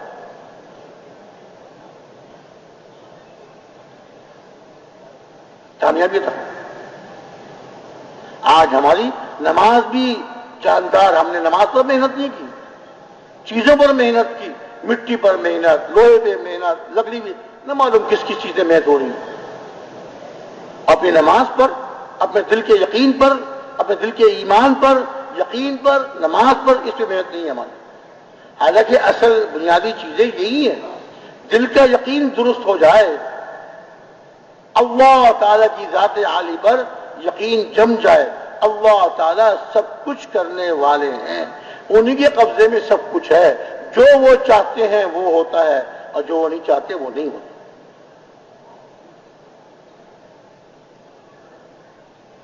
اب تک جو کچھ ہوا ان کے حکم سے ہوا، اب جو ہو رہا ہے ان کے حکم سے ہو رہا ہے، آئندہ جو کچھ ہوگا ان کے حکم سے ہوگا. یقین اپنے دل سے اللہ کے ہر غیر کا یقین دل سے نکالے. کوئی کچھ نہیں کر سکتا، کوئی بادشاہ، کوئی وزیر، کوئی حاکم اللہ کے ارادے کے بغیر کچھ نہیں کر سکتا. اور اللہ تعالیٰ سب کے بغیر سب کچھ کر سکتا. اس یقین کی جتنی زیادہ دعوت دیں گے، جتنی زیادہ دعوت دیں گے، اتنے میرے دل سے اللہ کی ہر غیر کا یقین نکلے گا اور اللہ تعالیٰ کی ذات عالی کا یقین دل میں آئے گا. دعوت خوب دے. ہر ساتھی ہمارا انفرادی دعوت، اب یہاں اجتماع میں آپ تشریف لائے ہوئے ہیں، اجتماع کے 3 دنوں میں بھی اور اس کے بعد بھی ہم نے انفرادی دعوت خوب دینی. ایک ایک مسلمان پہ محنت کرنی. اب نظر یہ آ رہا ہے کہ ہمارے کام کرنے والے ساتھی ماشاءاللہ کام بھی کر رہے ہیں، محنت بھی کر رہے ہیں، قربانیاں بھی دے رہے ہیں، لیکن دعوت دینے میں بہت کمیاں، گشتوں میں، دعوت دینے میں، ایک ہی مسلمان سے گھر گھر جا کے ملاقات. اور یہ جو آ گیا نا جی فون، ٹیلی فون، موبائل، اس نے تو بہت نقصان کر دیا. ہمارے بزرگ اس کو پسند نہیں کرتے.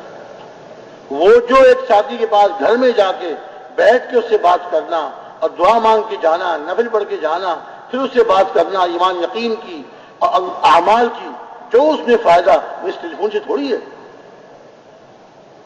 اب گشت بھی ٹیلی فون پہ، شیروزے کی جماعت یاد کر رہے ہیں ٹیلی فون پر، ہرگز نہیں.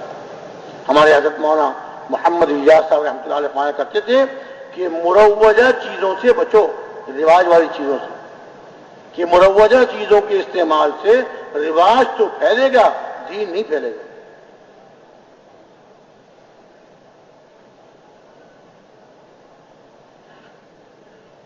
خود چل کے جائیں. اور انبیاء علیہم السلام اور ہمارے پیارے نبی سرکار دو عالم صلی اللہ علیہ وسلم کے طریقے پر ایک ایک انسان کے پاس جائیں، ایک ایک مسلمان کے پاس جائیں، گھر گھر جا کے ملاقات کریں، فرد فرد میں محنت کریں. کیوں بھائی کریں گے انشاءاللہ. کس بھائی کا ارادہ ہے؟ انفرادی دعوت خوب دیں گے انشاءاللہ. گھر گھر جا کر فرد فرد پہ جا کے محنت کریں گے اور نیت اپنے یقین کی اصلاح کی ہوگی. میرے دل کا یقین آج بگڑا ہوا ہے. اپنے یقین کی اصلاح، ایمان یقین کی بات کریں گے. اعمال میں کامیابی، اعمال کے بننے میں کامیابی، اعمال کے بگڑنے میں ناکامی، اس کو خوب بیان کریں. اللہ تعالیٰ کو راضی کرنے کے جذبے سے اپنے یقین کو ٹھیک کرنے اور پوری امت کی ہدایت کی نیت سے، پوری امت کی ہدایت کی نیت سے دعوت دینی ہے. ایک ایک فرد کو دعوت دینی. اس پر اللہ تعالیٰ کے فیصلے ہوں گے امت کے اور انسانیت کی ہدایت کے. اللہ نے ہم کو بہت عظیم کام عطا فرمایا ہے، بہت عظیم جدوجہد دی ہے. ہمارے بڑے فرمایا کرتے تھے کام بہت عظیم ہے. یہ دعوت والی محنت، دعوت والا کام بہت عظیم ہے، لیکن اللہ تعالیٰ نے اس کی عظمت کو اس کی سادگی میں چھپا دیا. کام بہت عظیم لیکن انتہائی سادہ. بھائی ایک ساتھی کے پاس گھر میں چلے گئے، یا کسی تھوڑی سی بات کر لی، 5 منٹ 10 منٹ 15 منٹ حسب موقع اس سے بات کر لی، واپس آ گئے. عمومی گشت میں نکلے، دکان پہ جا کے دعوت دی، چند جملے دعوت کے دیے، اس کو تیار کرنے کی کوشش کی، پورا گشت کر کے مغرب سے پہلے واپس آ گئے. اللہ نے بہت عظیم کام عطا فرمایا ہے اور اس کی عظمت کو اللہ تعالیٰ نے اس کی سادگی میں چھپا دیا. کام بہت سادہ. دعوت دینا، تعلیم و تعلم، اللہ تعالیٰ کا ذکر، عبادت، نماز اور خدمت، یہ 4 بڑے بڑے اعمال. سادہ، بظاہر عام طور سے کچھ نتیجہ نظر نہیں آتا، لیکن یہی وہ محنت ہے جس پر اللہ تعالیٰ حق کو زندہ فرمائیں گے اور باطل کو مٹائیں گے. سارے دین کے زندہ کرنے کی محنت، اللہ کے سارے حکم زندہ ہو جائیں، پیارے نبی صلی اللہ علیہ وسلم کی ساری سنتیں اور سارے طریقے زندہ ہو جائیں، اس کی محنت. مؤذن اذان دیتے ہیں، حی علی الصلاۃ، حی علی الفلاح. اللہ کے ایک حکم نماز کی دعوت دیتے ہیں. کیونکہ اذان کو فرمایا، اذان کے بعد کی دعا کیا ہے؟ اللہم رب هذه الدعوۃ التامہ. اے اللہ جو اس کامل دعوت کے رب، اس کو کامل دعوت فرمایا. حالانکہ مؤذن کسی خاص آدمی کو، کسی خاص طبقے کو نہیں، عمومی دعوت دے رہا ہے اور اللہ کے ایک فرض کی طرف بلا رہا ہے. فرمایا یہ مؤذن جب اذان دیتا ہے تو شیطان اتنا بدحواس ہو جاتا ہے، اتنا بدحواس ہو کے بھاگتا ہے کہ بدحواسی میں اس کے پیچھے سے ریا خارج ہوتے رہتے ہیں اور بھاگتا چلا جاتا ہے. جہاں تک اذان کی آواز آتی ہے وہاں تک بھاگتا چلا جاتا ہے، رک نہیں سکتا. دعوت کی بات ہو رہی ہے، دعوت کی طرف حق کی طرف بلایا جا رہا ہے، حق کی دعوت دی جا رہی ہے، اب شیطان ٹھہر نہیں سکتا۔ جہاں تک مؤذن کی آواز جا رہی ہے، حدیث میں صاف آتا ہے کہ وہاں تک بھاگتا چلا جاتا ہے، بدحواس ہو، اور جب اذان ختم ہوتی ہے آ جاتا ہے۔ اب اذان کے بعد سنتوں کی نیت باندھ لی، نفل کی نیت، تحیۃ المسجد نفل کی نیت باندھ لی، اب شیطان وسوسے ڈالتا ہے۔ پھر جب جماعت کھڑی ہوتی ہے، اقامت ہوتی ہے، پھر بھاگتا ہے۔ اذان بھی دعوت، اقامت بھی دعوت، اقامت ہوتی ہے پھر بھاگتا ہے شیطان۔ اقامت ختم ہو جاتی ہے، امام صاحب نے اللہ اکبر کہا اور مقتدیوں نے اللہ اکبر کہا، نماز کی نیت باندھ لی اور شیطان واپس آ جاتا ہے۔ اور حدیث میں صاف آتا ہے شیطان اس کو دنیا کی چیزیں یاد دلاتا ہے، اذکر کذا اذکر کذا، ارے فلانی بات کا، فلانا کام تو نے کیا نہیں، فلانا کام، اس کو دنیا کی چیزیں، کاروبار، گھر بار یاد دلاتا ہے، نماز سے غافل کرتا ہے، اللہ سے غافل کرتا ہے، نماز سے غافل کرتا ہے۔ عرض ہی کر رہا تھا کہ دیکھیے یہ دعوت والا وہ اونچا عمل ہے، مؤذن اللہ کی ایک حکم نماز کی طرف بلا رہا ہے اور کسی خاص آدمی کے لیے عمومی دعوت دے رہا ہے، لیکن وہ شیطان کے لیے اتنا بھاری ہے، یہ دعوت اتنی بھاری ہے کہ شیطان ٹھہر نہیں سکتا۔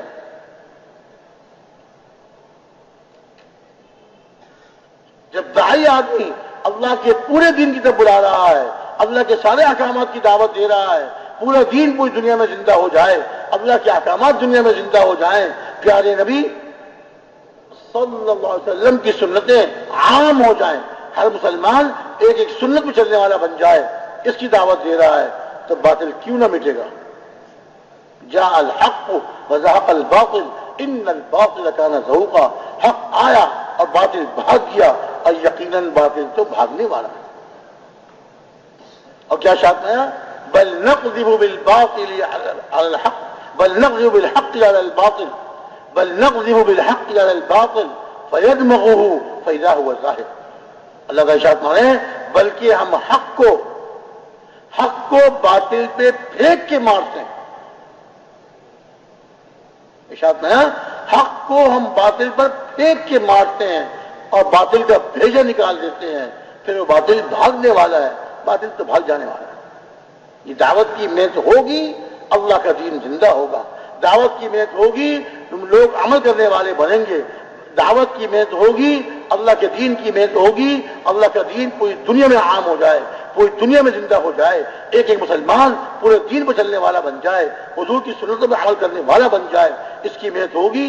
اللہ باطل کو پاش پاش کر دے، باطل کو اللہ پاش پاش کر دیں، حق کو زندہ کریں، حق کو زندہ فرمائیں اور باطل کو پاش پاش کر دیں۔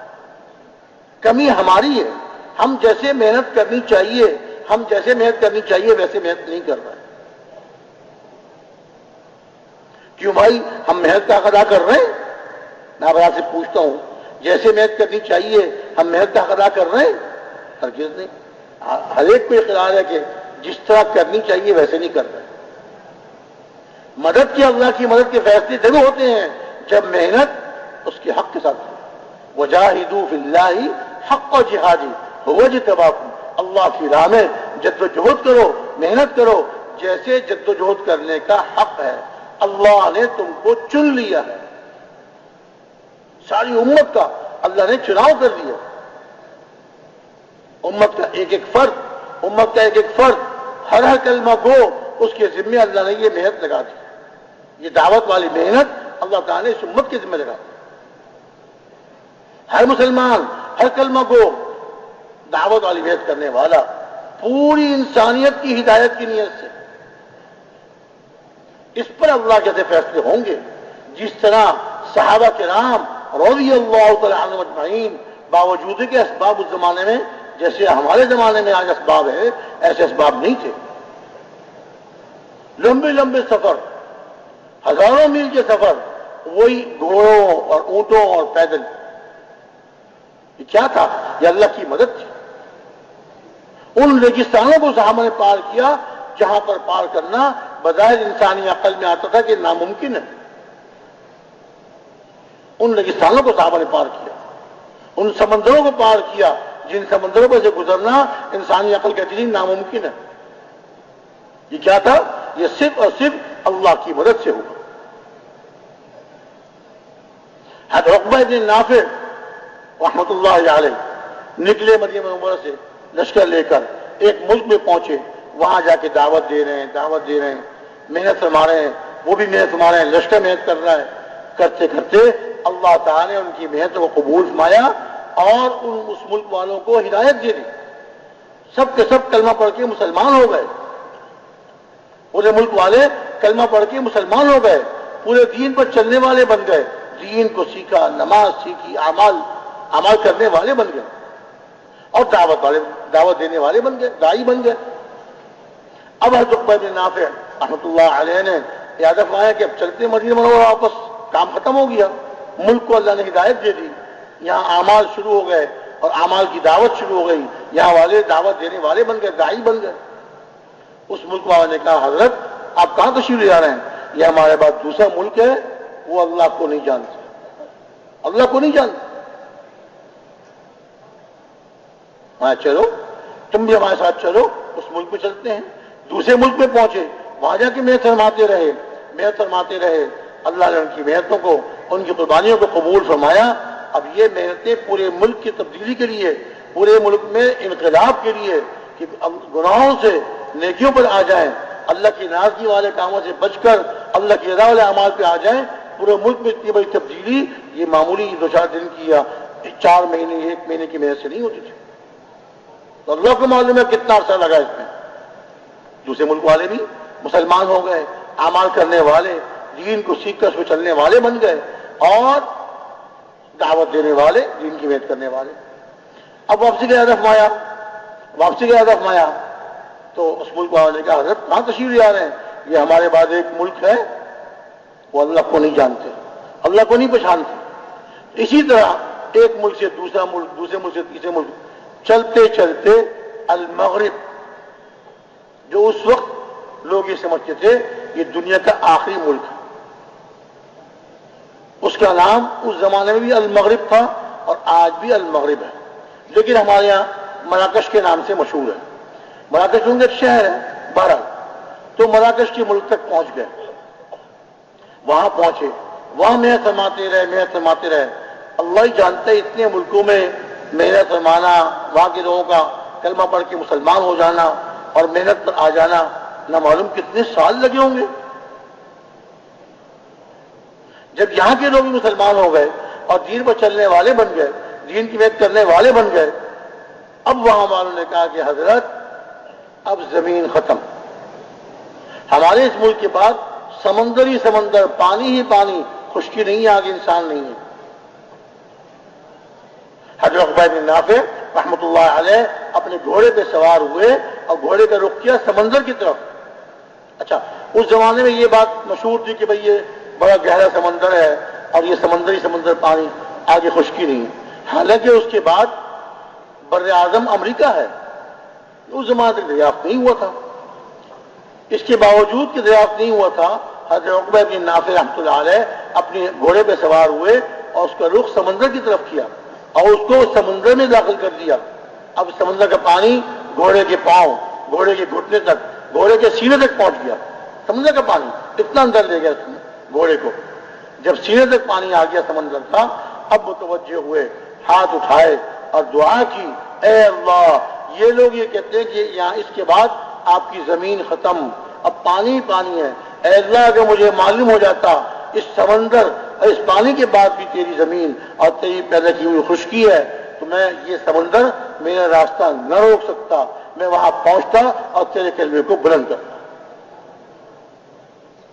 گہرا سمندر، کہتے بعض جگہ تو وہ سمندر 7 یا 8 اور 9 میل گہرا سمندر ہے، اور کیا مانے اگر مجھے معلوم ہو جاتا اس کے بعد بھی خشکی ہے اور وہاں تیرے بندے آباد ہیں تو یہ سمندر، یہ پانی میرا راستہ نہ روک سکتا، میں وہاں پہنچتا اور آپ کے کلمے کو بلند کرتا۔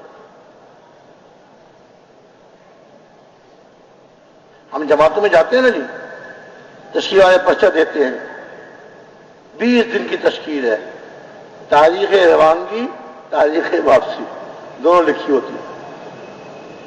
فلاں تاریخ کو روانگی ہوگی جماعت کی اور 20 دن کے بعد فلاں تاریخ کو یہ بھی اس لیے لکھتا ہے ہماری کمزوری کی وجہ سے. اگر نہ لکھیں تو جو جماعت دی جائے گی بھیجا 20 دن کے لیے تھا، 8-10 دن میں خوب کام ہو گیا، کام پورا ہو گیا، واپس آ گئے.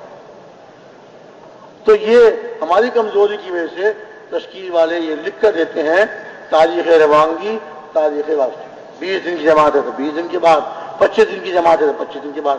اور صحابہ کی یہاں تاریخ روانگی تو تھی، تاریخ واپسی نہیں تھی. کام سامنے تھا، کام سامنے تھا، ایک محنت سامنے تھی، ایک مقصد تھا. جب تک وہ مقصد پورا نہ ہوگا اور جب تک کام پورا نہیں ہوگا واپسی نہیں ہوگی. ہماری واپسی 25 دن کے بعد، ہماری واپسی 20 دن کے بعد. صحابہ اور تابعین کی واپسی زمین ختم ہونے کے بعد، آگے سمندر ہی سمندر، اب واپسی. میرے محترم بھائی دوستو بزرگوں، ہمارے پیارے نبی صلی اللہ علیہ وسلم آخری نبی ہیں. نبوت کا سلسلہ آپ پہ ختم ہو گیا، نبوت کا سلسلہ آپ پہ ختم ہو گیا. آپ نے صاف ارشاد فرما دیا انا خاتم النبیین لا نبی بعدی. میں آخری نبی ہوں، میں آخری نبی ہوں، میرے بعد کوئی نبی نہیں، اور تم آخری امت ہو، تمہارے بعد کوئی امت نہیں. اب وہ انبیاء علیہ السلام والی محنت، دعوت اللہ والی محنت، اللہ کی طرف لوگوں کو بلانا، لوگوں کو اللہ سے جوڑنا، لوگوں کو مسجد والا بنانا، اللہ کو راضی کرنے والے اعمال میں لگ جائیں، اس کی محنت کرنا، یہ ہر مسلمان کے ذمہ. ہم سب جتنے یہاں بیٹھے ہوئے ہیں، ہم سب میں سے ہر ایک اس مبارک محنت کا ذمہ دار. کل قیامت کے دن اللہ تعالیٰ ہم میں سے ہر ایک سے پوچھیں گے، جب میرا دین مٹ رہا تھا، میرے احکامات ٹوٹ رہے تھے، میرے پیارے نبی کی سنتیں مٹ رہی تھیں اور لوگ ان کا مذاق اڑا رہے تھے، میرے پیارے نبی کی سنتوں کا مذاق اڑا رہے تھے، اس وقت تم نے میرے دین کے لیے کتنی محنت کی؟ اپنے دکان میں، اپنے کاروبار میں، اپنی دنیا کی مشاغل میں کتنا وقت دیا، اور میرے دین کو زندہ کرنے کے لیے، دعوت والی محنت کے لیے کتنا وقت دیا؟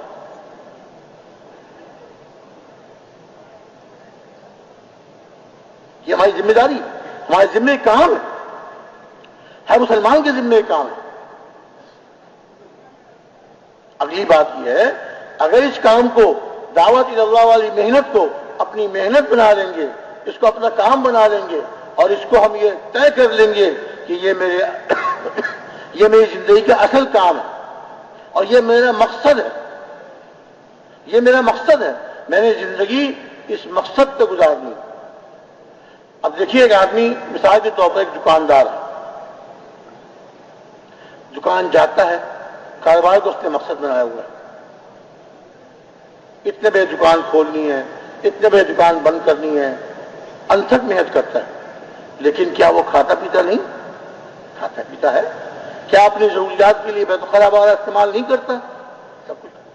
لیکن اتنی بات ہے، کھانے پینے میں اتنا وقت لگاتا ہے جتنا وقت کھانے پینے کے لیے ضروری ہے. بیت الخلا ضروریات میں اتنا وقت لگاتا ہے جتنا ضروری ہے. باقی سارے وقت اپنی دکان، اپنے کاروبار. ہمارے بڑے یہ چاہ رہے ہیں کہ ہم حضور اکرم صلی اللہ علیہ وسلم والی محنت کو اپنی زندگی کا مقصد بناؤ، اپنی زندگی کا اصل کام بنا لیں. باقی کاروبار، دنیا کے مشاغل، کاروبار، دنیا کے مشاغل، کھانا پینا، بیوی بچوں کے ساتھ رہنا، گھر میں رہنا، یہ سب ضروریات ہیں. مقصد یہ نہیں ہے. مقصد تو اللہ کے دین پر چلتے ہوئے دین کی دعوت دینا اور ایک مسلمان کو اس پر کھڑا کرنا. اور اس سے کوئی نقصان نہیں ہوتا، کاروبار میں کمی نہیں آتی، کاروبار میں کمی نہیں آتی، اس سے نقصان نہیں ہوتا، بلکہ اللہ کی مدد ساتھ ہوتی ہے. اللہ تعالیٰ اور لوگوں کو جتنے وقت میں روزی دیتے ہیں اس سے کم وقت میں اللہ ان سے اچھی روزی ان کو دیتے ہیں. اس لیے کہ یہ اللہ کے بتائے ہوئے حکم پہ چل رہا ہے. اللہ کی ذمہ داری جو اللہ نے عطا فرمائی تھی اس ذمہ داری کو پورا کر رہا ہے. اللہ تعالیٰ اس کے دنیا کے کام بھی بناتے ہیں، آخرت کے کام بھی بناتے ہیں. آج امت میں سے یہ محنت نکل گئی، یہ دعوت والی محنت نکل گئی. امت آج در در کی ٹھوکریں کھا رہی، مصیبتوں کے پہاڑ ان پر ٹوٹ چکے، پریشانیوں نے ان کو گھیر لیا۔ جب مقصد سے ہٹی، اپنے کام کو چھوڑا، اپنے مقصد سے پیچھے ہو گئی، تو دین نکلتا چلا گیا، اور جب دین نکلتا چلا گیا، اعمال میں کمی آئی، اللہ کی مددیں اٹھ گئی۔ آج امت کا سب سے بڑا المیہ اور امت کا سب سے بڑا نقصان کہ امت اللہ کی مدد سے محروم ہے۔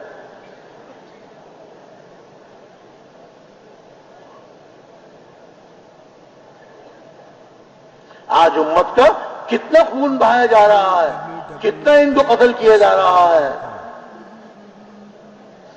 اور کتنے ان کے مال لوٹے جا رہے ہیں۔ یہ کیا ہے کہ جب اللہ سے تعلق من کان للہ کان اللہ لہ، جو اللہ کا ہو گیا اللہ اس کے ہو گئے۔ آج ہم اللہ کے نہیں ہیں، اللہ ہماری مدد ہمارے۔ اس پر ہم نے خود آنا ہے اور ایک ایک مسلمان کو اس پر لانا ہے۔ یقینی بات ہے جب اس پر ہم خود آئیں گے اور دوسرے مسلمانوں کو اس پر لائیں گے، اللہ رب العزت کی طرف سے مددوں کے فیصلے ہوں گے۔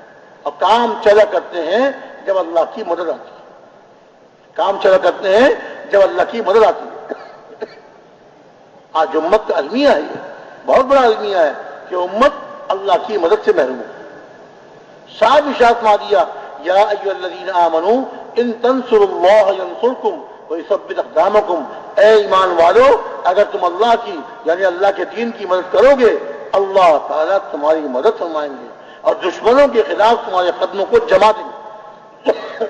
اور دوسری آیت میں ارشاد فرمایا، ان ینصرکم اللہ فلا غالب لکم وان یخذلکم فمن ذا الذی ینصرکم من بعدہ وعلی اللہ فلیتوکل المؤمنون۔ اگر اللہ تعالیٰ تمہاری مدد فرمائے، تو تم پر کوئی غالب نہیں آ سکتا۔ اللہ کی مدد ہو تو کوئی کسی مسلمان پہ غالب نہیں آ سکتا۔ مسلمانوں کا نام سن کے ان کی دل کانپنے شروع ہو جائے، مسلمان کی آواز سن کر چھپتے پھریں۔ یہ کب؟ جب یہ اللہ کے دین کی مدد کرنے والے، اللہ کے دین کو پوری دنیا میں زندہ کرنے کی کوشش کرنے والے، ان ینصرکم اللہ فلا غالب لکم، اگر تم اللہ تعالیٰ تمہاری مدد فرمائے تو تم پر کوئی غالب نہیں آ سکتا، اور اللہ تعالیٰ تمہاری مدد نہ فرمائے پھر کون ہے جو تمہاری، اللہ کے بعد کون ہے جو تمہاری مدد کرے؟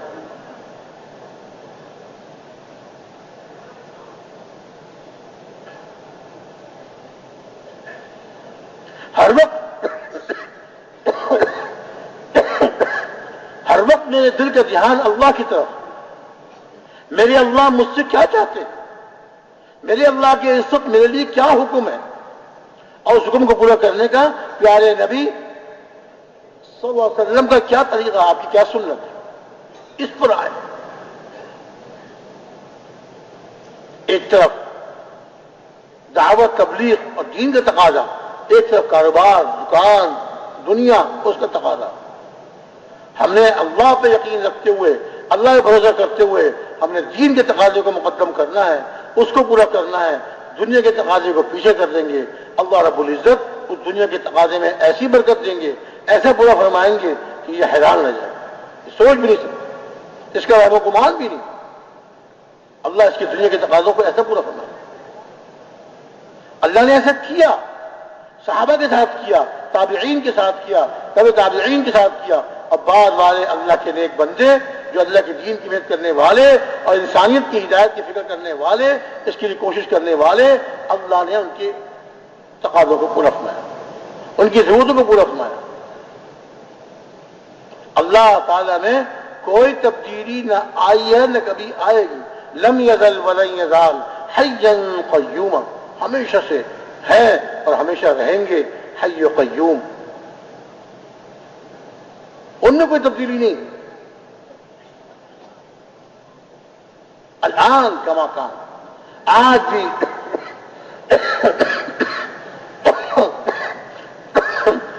بھی اپنی تمام قدرتوں کے ساتھ، اپنی تمام صفات کے ساتھ آج بھی وہی ہے جیسے حضور کے زمانے میں، صحابہ کے زمانے میں۔ کمزوری میرے اندر آ گئی، ذوق میرے اندر، ہم میں سے ہر ایک کی سوچے، یقیناً کمزوری اپنے گریبان میں ملا کر دیکھیں گے تو کمزوری نظر آئے گی، اپنی کمزوری نظر آئے گی۔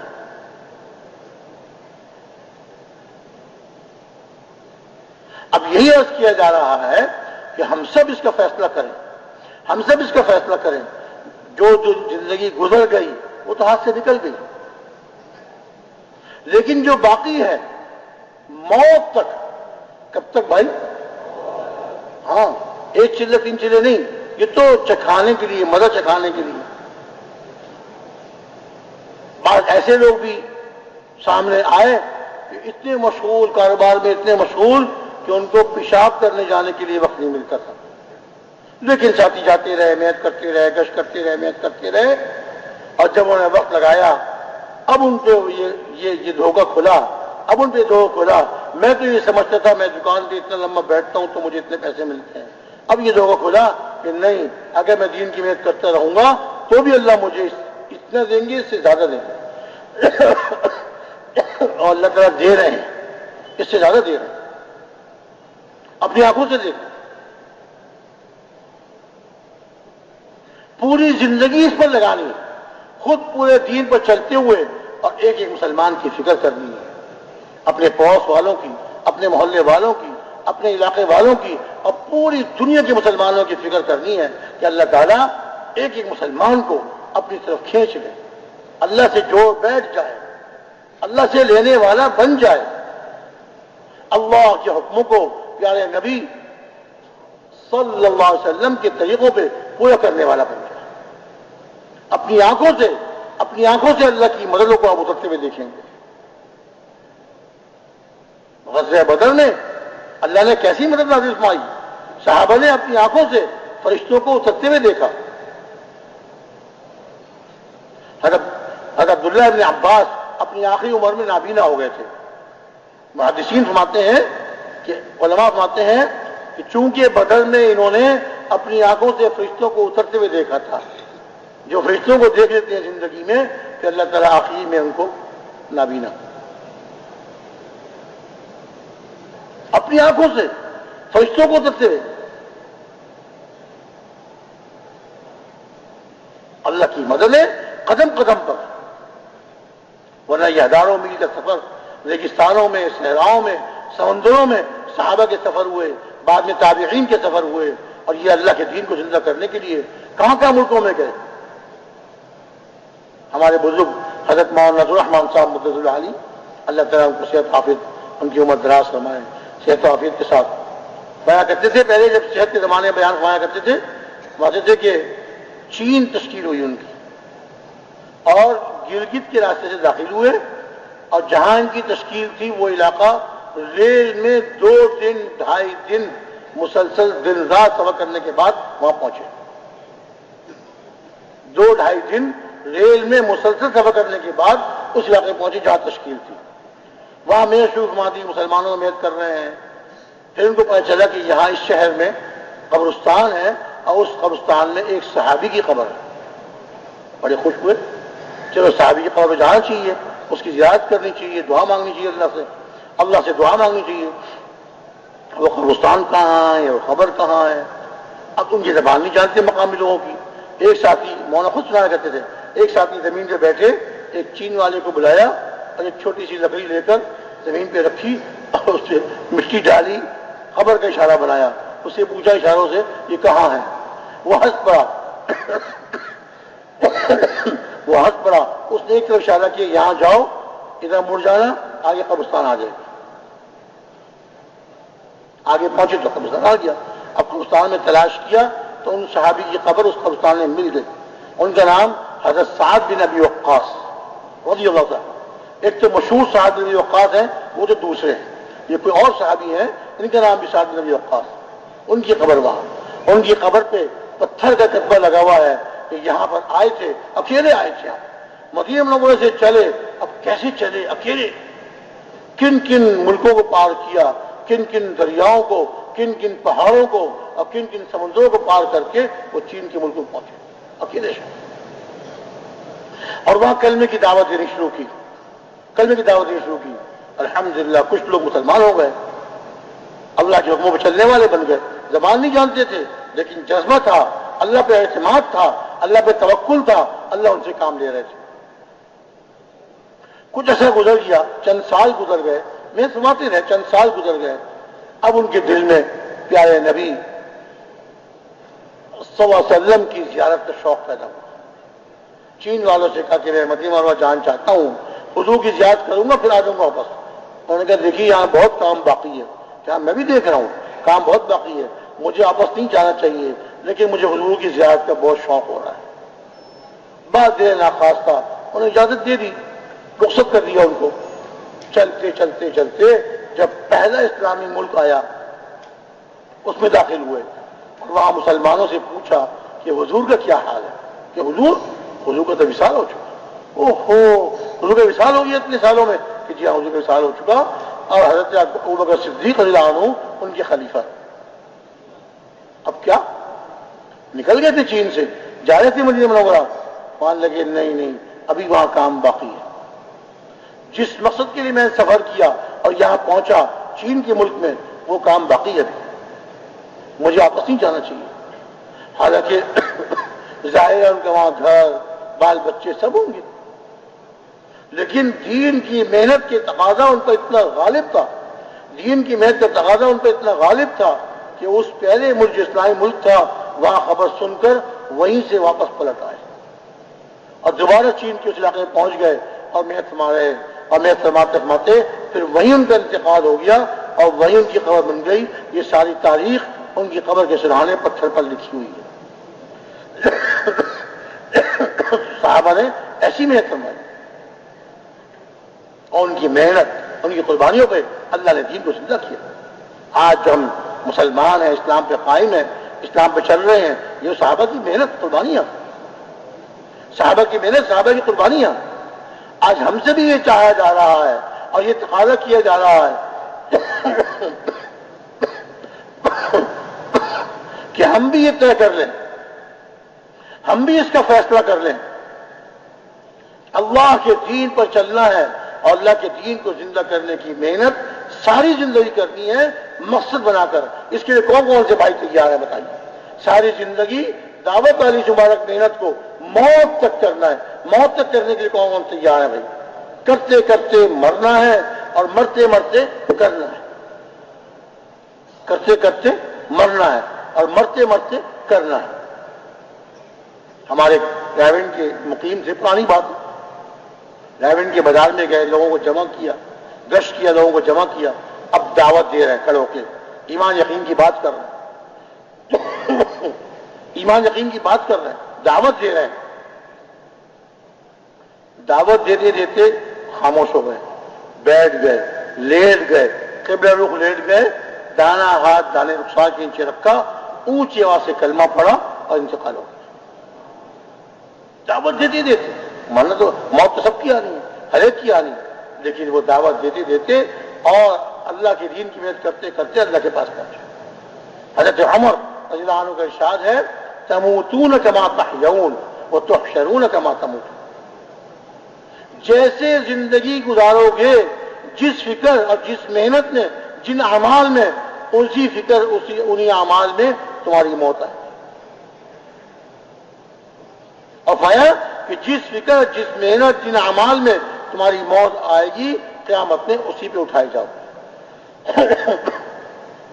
ہم میں سے ہر ایک اپنے اپنے گریبان میں منہ ڈال کر دیکھ لے، میری فکر، میری کوشش، میری محنت کہاں لگ رہی؟